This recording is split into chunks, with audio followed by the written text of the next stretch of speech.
समय पहले की बात है। भोलापुर नाम के एक गांव में एक परिवार रहता था। इस परिवार में रमेश अपनी पत्नी और अपने दो बेटों के साथ रहता था। रमेश एक अच्छा इंसान होने के साथ साथ परिश्रमी इंसान भी था। वह बहुत मेहनत करता और अपने परिवार का पेट पालता था। वह खेती का काम करता था, खेतों में बहुत मेहनत करता था, जिसकी वजह से वह अपने बच्चों और पत्नी का अच्छे से देखभाल कर पाता था। गांव के सभी लोग उसको बहुत मानते थे। वह अपने जीवन में बहुत खुश था। रमेश की पत्नी का नाम मोनी था। वह एक सफल गृहिणी थी। वह एक अच्छी पत्नी होने के साथ साथ अच्छी शिक्षक भी थी। वह अपने बच्चों के साथ साथ गांव के बच्चों को भी ट्यूशन पढ़ाती थी। ट्यूशन से वह इतना कमा लेती थी जिससे वह अपने घर का खाने पीने का खर्चा उठा लेती थी। वह अपने काम से बहुत ही खुश थी। वह अपने काम को बड़ी मेहनत और लगन से करती थी। उसे बच्चों को पढ़ाने का बहुत शौक था। मोनी के बच्चे सोनू और मोनू थे। सोनू पढ़ाई में अच्छा और बहुत मेहनती था। वह अपनी मेहनत के बल पर स्कूल में हमेशा प्रथम आता और सबका चहेता भी बन गया था। मोनी का दूसरा बेटा मोनू था। वह बहुत ही चालाक इंसान था। वह हर एक काम को अपनी चालाकी और आसानी से कर देता था। वह जो भी काम करता वह अच्छा या बुरा नहीं देखता था। वह अपने काम को करने के लिए किसी भी हद तक चला जाता था।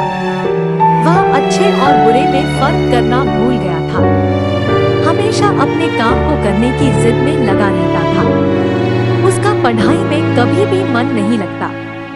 वह हमेशा पढ़ाई से दिल चुराता और पढ़ाई नहीं करने के बहुत सारे बहाने बनाता रहता था, जिसकी वजह से इसके माता पिता भी बहुत परेशान थे।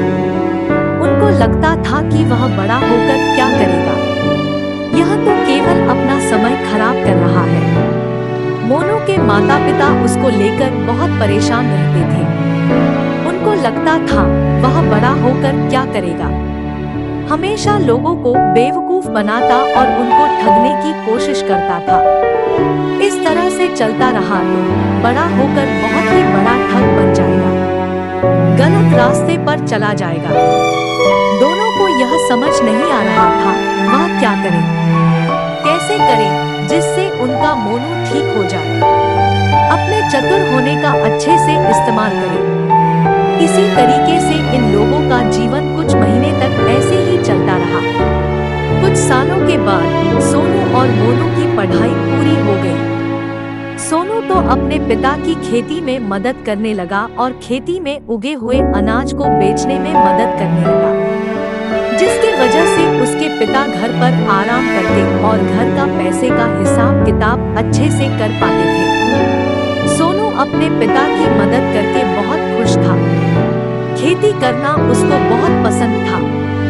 मोनू ने पढ़ाई तो अच्छे से की नहीं थी, जिसके वजह से उसको कोई भी नौकरी देने के लिए तैयार नहीं था। बहुत दिनों तक नौकरी ढूंढने के बाद भी उसको नौकरी नहीं मिली। तब उसके पिता ने बोला, तुम एक फल की दुकान खोल लो, उसमें काम करो। मोनू को लगा कि यह तो बहुत आसान काम है, खाली दुकान पर बैठना है, कुछ भी नहीं करना है। इसलिए वह झट से मान गया। कुछ महीनों के बाद रमेश ने अपने बेटे मोनू के लिए फल की एक दुकान खुलवा कर दे दिया। वह पूरे दिन दुकान पर काम करता और शाम को घर आ जाता था। जो भी मोनू के फल के दुकान पर आता वह उसको ठग लेता था। हमेशा उनको चतुराई से ज्यादा पैसे बताकर ठग लेता था। इसी तरीके से बहुत सारे गांव के लोगों को ठगना शुरू कर दिया था। गांव के लोग सीधे साधे थे, जिसकी वजह से उनको पता नहीं चलता था। गांव के कुछ समझदार लोगों के साथ भी ऐसा हुआ। तब उनको पता चला कि मोनू सबको ठग रहा है। गांव के लोगों ने मोनू के पिता से मोनू की शिकायत की। उन्होंने बोला, आपका बेटा गांव के भोले भाले लोगों को ठग रहा है। वह सस्ते फलों को ज्यादा दाम में बेचकर लोगों को बेवकूफ बना रहा है। गांव के लोगों ने बोला, आप अपने बेटे को सुधार लो, नहीं तो हम गांव के मुखिया से शिकायत कर देंगे। रमेश ने कुछ समय मांगा और बोला कि मैं कुछ ना कुछ करता हूँ, मैं अपने बेटे को सुधार दूंगा। आप चिंता ना करो, आज के बाद से मेरा बेटा ऐसा काम नहीं करेगा। रात में दोनों पति पत्नी सोच रहे थे वह अपने बेटे को कैसे सुधारे, कैसे उसकी इस आदत को अच्छी आदत में बदल दे, ताकि वह अपनी चालाकी का इस्तेमाल अच्छे कामों में लगा सके।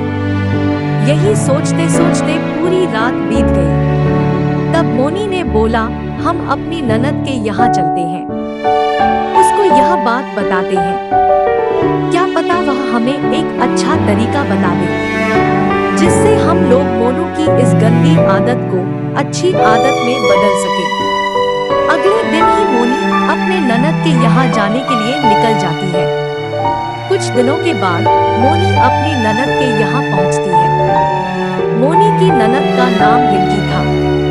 रिंकी मोनी को देखकर बहुत खुश हो जाती है। उसने अभी तक शादी नहीं की थी, वह अपना अकेले ही जीवन बिता रही थी। उसको शादी करने से हमेशा डर लगता था। उसको लगता था शादी करने के बाद उसकी आजादी खत्म हो जाएगी, इसलिए उसने शादी नहीं की। रिंकी ने मोनी को घर में बुलाया। रिंकी और मोनी दोनों ही बहुत देर तक बातें करते रहे। कब समय बीत गया पता ही नहीं चला। कुछ देर के बाद मोनी ने अपने बेटे के बारे में बताया।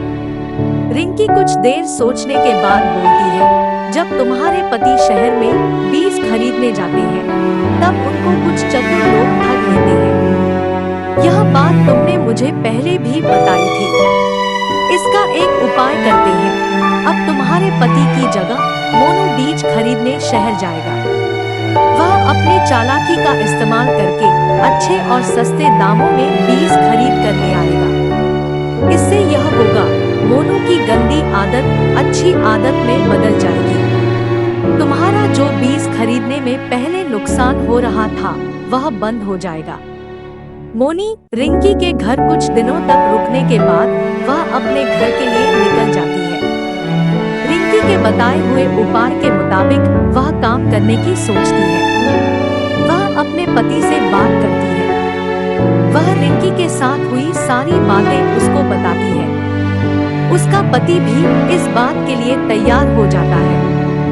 अगले दिन जब बीज लाने की बात होती है तब मोनी अपने बेटे को बोलती है, बेटा तू शहर बीज लेकर आ जा, आज तेरे पिताजी की तबीयत खराब है, वह नहीं जा पाएंगे। मोनू मन में सोचने लगा, मुझे तो शहर घूमने को मिल जाएगा, चलो चलकर बीज लेकर आ जाते हैं। वह झट से मान गया। वह तुरंत शहर की ओर चल पड़ा। वह शहर पहुंचकर अपनी चालाकी से अच्छे और सस्ते दामों में बीज खरीद कर लेता है। वह शहर भी घूम लेता है। इससे उसको बहुत मजा आने लगता है। वह आने के बाद अपने पिता को बोलता है, आज के बाद से मैं ही शहर से बीज लाने जाऊंगा। यह सब देखकर उसके माता पिता बहुत खुश हो जाते हैं। उसका बेटा अपनी मर्जी से ही शहर जा रहा है, अच्छे और सस्ते दामों में बीज खरीद कर ला रहा है। इससे उनका नुकसान भी बच गया और उनका बेटा भी सुधर गया।